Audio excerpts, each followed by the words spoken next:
বর্ষাকাল, সন্ধ্যা নামছে ধীরে ধীরে। গ্রামের কোনো এক প্রান্তে একটা ছোট্ট ক্লাব ঘরের মধ্যে আড্ডা জমিয়ে বসেছে কিছু কলেজ পড়ুয়ার দল। রাজু, বাপি, সুমন আর তন্ময়, এই চার বন্ধু মিলে সপ্তাহ শেষে একজোট হয়ে আড্ডা দেয় এই ক্লাব ঘরে। পড়াশুনো থেকে একটু চাপমুক্ত হতে তারা প্রতি শনিবার সন্ধ্যাবেলায় এই ঘরে বসেই গল্প ঠাট্টা করে। তবে আজ তাদের মধ্যে সবাই উপস্থিত থাকলেও একজনের এখনো দেখা মেলেনি। কি ব্যাপার বলতো, তন্ময় এখনো এসে পৌঁছালো না? ওই তো সবার আগে এখানে আসে। বাপি, একবার ফোন করে দেখতো, মনে হয় বৃষ্টিতে রাস্তায় আটকে পড়েছে। বাড়ি থেকে বেরোনোর সময় তো ওকে ফোন করেছিলাম, ও বলল ওর আসতে নাকি একটু দেরি হবে। তা আর একবার ফোন করেই তো দেখতে পারিস, বেচারা মনে হয় বৃষ্টির জন্য আসতে পারছে না। আচ্ছা দাঁড়া, দেখছি আমি।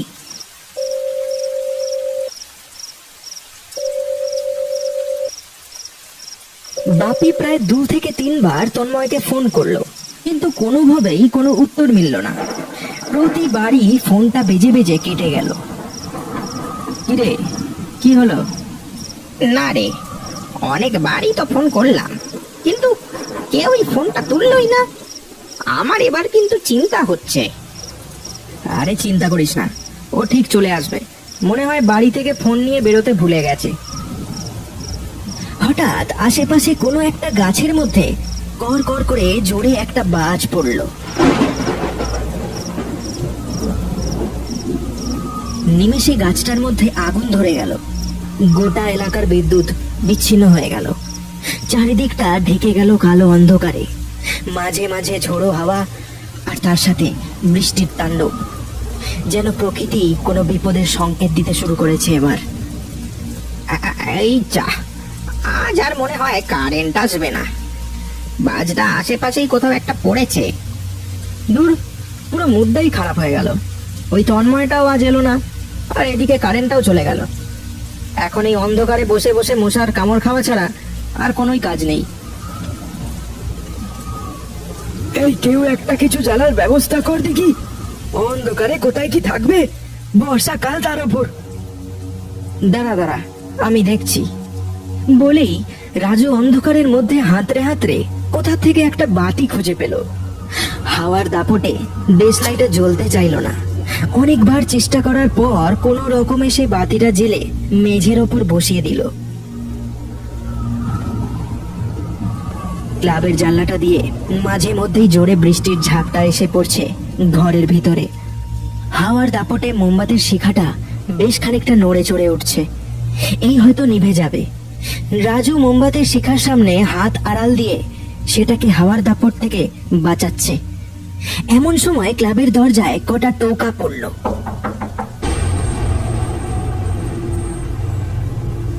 কে? তন্ময় এলি নাকি? কিছুক্ষণ চুপ, তারপর দরজার ওপার থেকে উত্তর এলো, আমি তন্ময়, এই দরজাটা খোল, খুব ভিজে গেছি। হ্যাঁ হ্যাঁ, এই তো যাচ্ছি যাচ্ছি। বলেই সে দরজাটা খুলে দিল। দেখলো তন্ময় ভিজে একেবারে সপ সপ করছে। অন্ধকারের চোটে মুখটা একটু আবছা দেখা যাচ্ছে। তখনও বাইরে বেশ ভালোই বৃষ্টি হয়ে চলেছে। কি অবস্থা, এই দেখো কাণ্ড। আয় আয়, ভিতরে আয়। রাজু তন্ময়কে ভিতরে ডেকে নিল। তারপর একটা গামছা তাকে মোছার জন্য দিল। থাক, এটা লাগবে না। কি আশ্চর্য, লাগবে না মানে? তুই তো একেবারে ভিজে সপ সপ করছিস। না মুছলে যে এবার ঠান্ডা লেগে জ্বর আসবে। তন্ময় আবারও কিছুক্ষণ চুপ করে থাকলো। কোনো উত্তর দিল না সে। বাতির আলোটা টিমটিম করে জ্বলছিল। হাওয়ার দাপটে সেটাও ধপ করে নিভে গেল। ওহো, এই বাপি, জানলাটা দিয়ে দে তো, বারবার বাতিটা নিভে যাচ্ছে। এই বলে রাজু আবারও একটা দেশলাই জ্বালাতে যাবে, এমন সময় একটা অদ্ভুত কথা বলল তন্ময়। থাক না, আবার কি দরকার বাতি জ্বালার? এই তো ভালোই তো আলো আছে ঘরের মধ্যে। সবাই তার কথা শুনে অবাক ছাড়া আর কিছুই হলো না। এই, তোর কি বৃষ্টিতে ভিজে মাথাটা খারাপ হয়ে গেল নাকি? কি সব আবল তাবল বকছিস বলতো তখন থেকে? ঘরের মধ্যে তুই আলো কোথায় দেখতে পাচ্ছিস?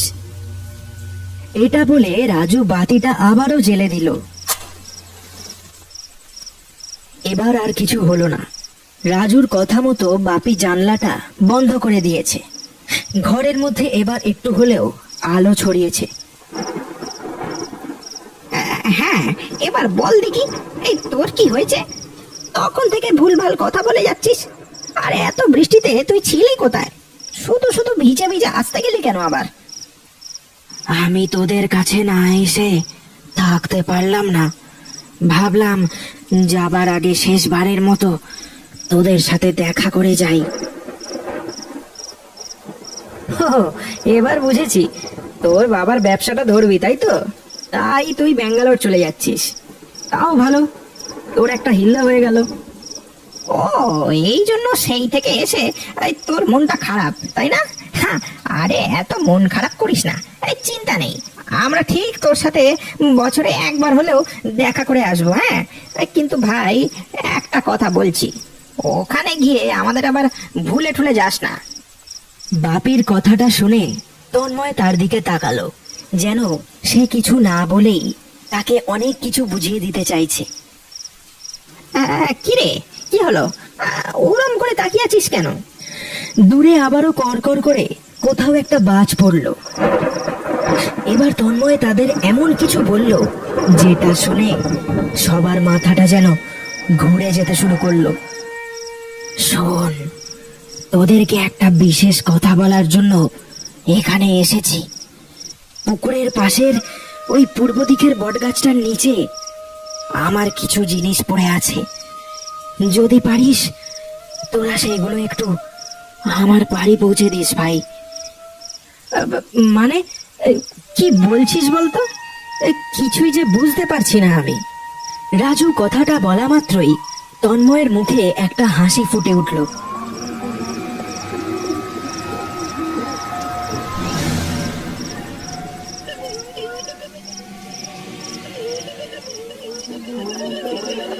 বিশাল একটা গালচেরা হাসি হেসে উঠল সে।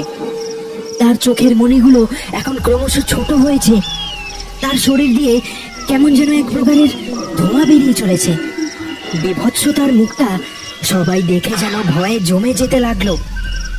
কেউ ভাবতেও পারেনি যে আজ তাদের সাথে এমন কোনো ঘটনা ঘটবে।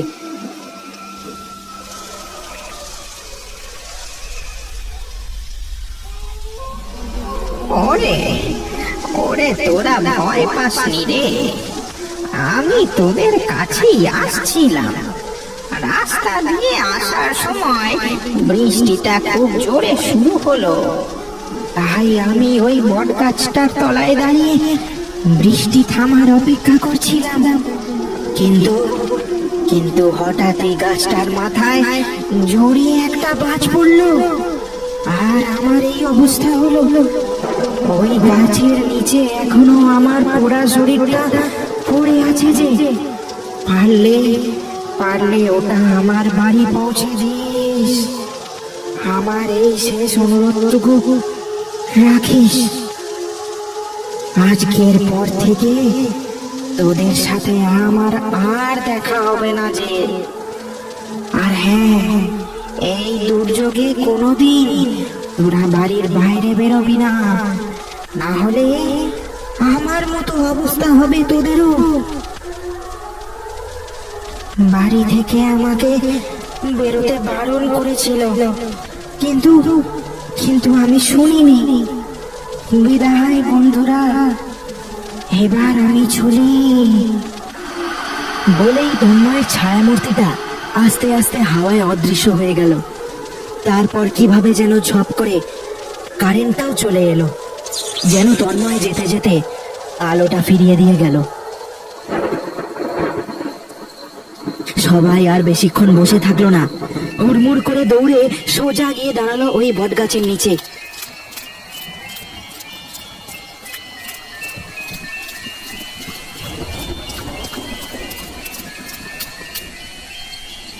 তারপর যা দেখলো তাতে ওদের সারা গায়ের রক্তটা যেন জমে বরফ হয়ে যেতে শুরু করলো।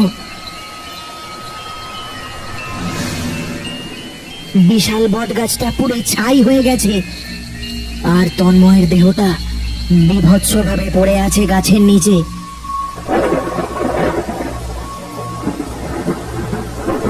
সারা শরীরটা পুড়ে ঝাল চামড়া উঠে গেছে, চোখগুলো বাইরে ঠেলে বেরিয়ে এসেছে, মুখটা হাঁ করা। বেচারা মরার আগে খুব ভয় পেয়েছে। আমি ভাবতেই পারছি না তন্ময় আর আমাদের মধ্যে নেই। মরে গিয়েও ও আমাদের সাথে দেখা করতে এসেছিল, তবে ও যেতে যেতে একটা বড় শিক্ষা দিয়ে গেল আমাদের। আর যাই করো না কেন, প্রকৃতিকে কোনোদিনও অবহেলা করো না, না হলে প্রাণের ঝুঁকি হতে পারে। হ্যাঁ, একদম ঠিক কথা। চল এবার সবাই মিলে ওর দেহটা ওর বাড়ি পৌঁছে দেবার ব্যবস্থা করি। তন্ময় ভাই আমাদের, তুই যেখানেই থাকিস ভালো থাকিস, তোকে আমরা কোনোদিনও ভুলবো না। কথাটা বলা মাত্রই কোথা থেকে একরাশ হাওয়া এসে তাদের শরীর স্পর্শ করে চলে গেল, যেন তন্ময়ের আত্মা জানান দিল যে সে সবকিছু এখনো দেখছে। দূরের একটা গাছের আড়াল থেকে একটা মূর্তি তাদের দিকেই চেয়ে দাঁড়িয়েছিল। নিমেষে সেটাও হাওয়ায় মিলিয়ে গেল।